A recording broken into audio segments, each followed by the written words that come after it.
DC where stories begin.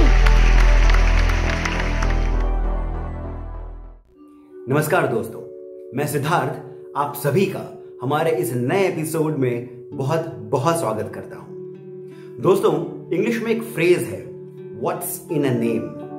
और तो एक रिटोरिक है, पर भारत के हर कोने में हर व्यक्ति को इस बात का उत्तर पता है।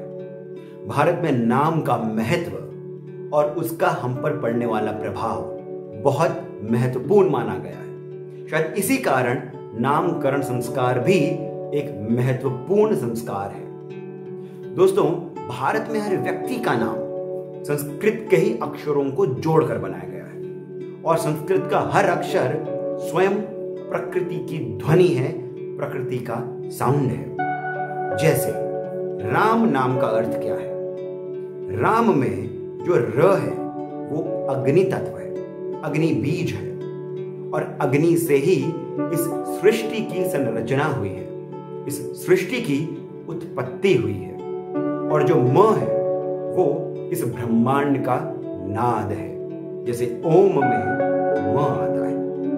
और इसी कारण राम नाम का अर्थ है जिसमें पूरी सृष्टि समाई हुई है।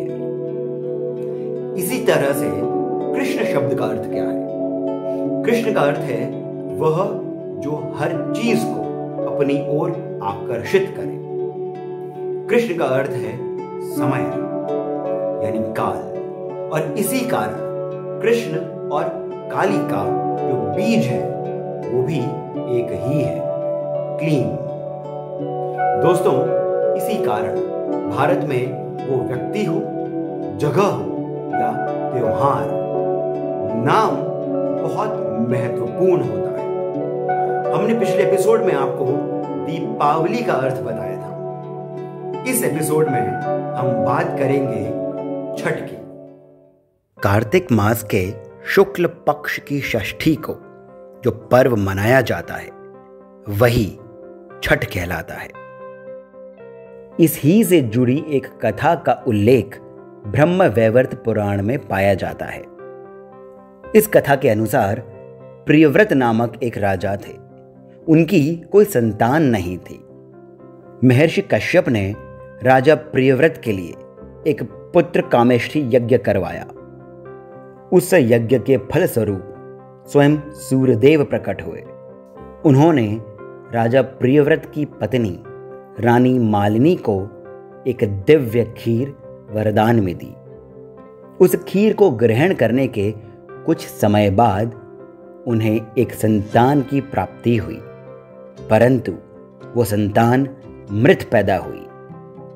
इस दुख के कारण जब राजा प्रियव्रत अपने देह का त्याग करने के लिए उठे, तभी आकाश से एक दिव्य तेज के साथ ही एक अति पवित्र देवी प्रकट हुई।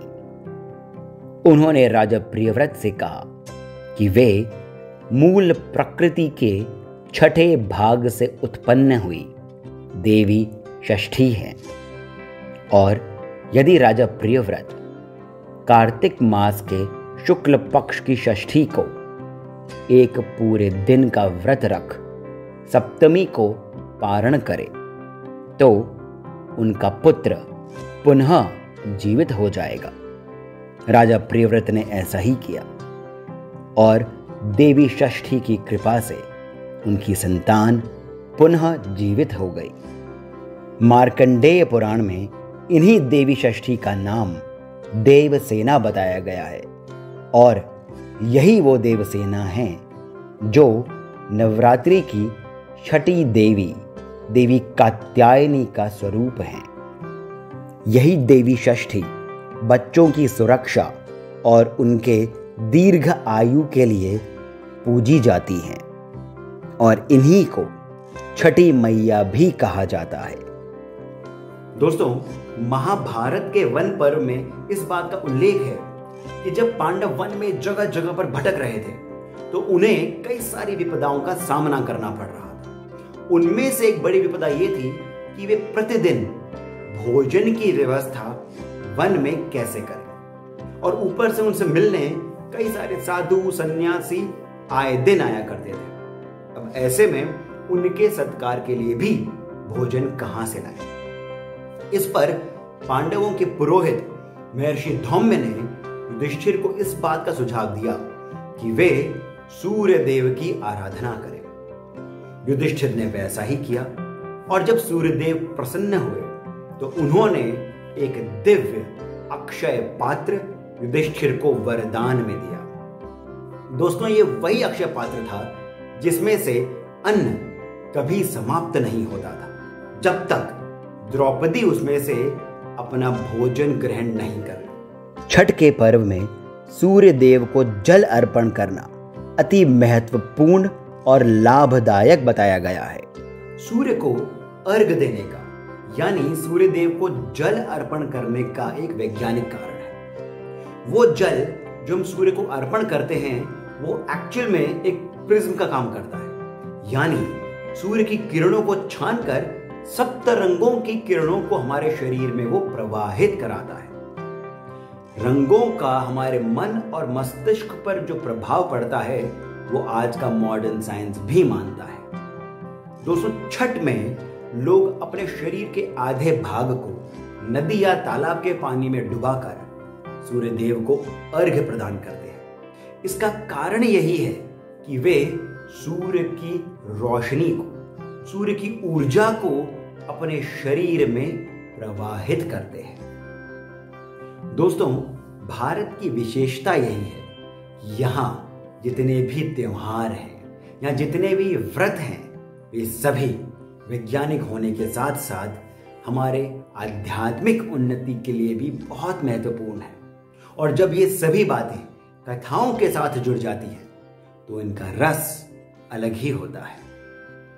अब मैं सिद्धार्थ आप सभी से जाने की अनुमति लेता हूं। बहुत जल्द ऐसी ही रोचक कथाओं और तथ्यों के साथ आप सभी के सामने उपस्थित होऊंगा। धन्यवाद। A DC where stories begin.